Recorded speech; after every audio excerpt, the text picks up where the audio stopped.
যে মেয়েটা তোমাকে বাবা ডাক শোনাতে গিয়ে নিজের জীবন বাজি রাখে, তাকে কখনো কষ্ট দিও না, তাকে কখনো ব্যথা দিও না। বাবা যখন তার মেয়েটাকে অন্যের হাতে তুলে দিচ্ছিল, কষ্ট হয়েছিল তার।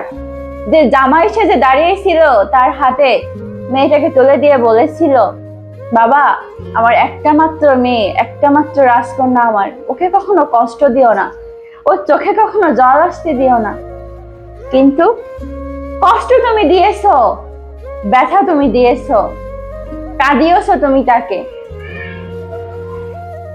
যেদিন তুমি তোমার নিজের কন্যা সন্তানটাকে বিদায় দেবে, সেদিন তুমি একবারের জন্য হলেও মনে করো তোমার শ্বশুর সেদিন তোমার হাত ধরে কি বলেছিল।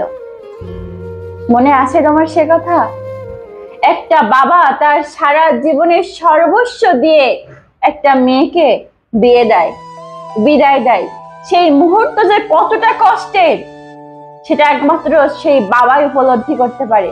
সেই বাবাই জানে যে তার কলিজার টুকরা, তার রাজকন্যাটাকে সে একটা অন্য ছেলের হাতে তুলে দিচ্ছে।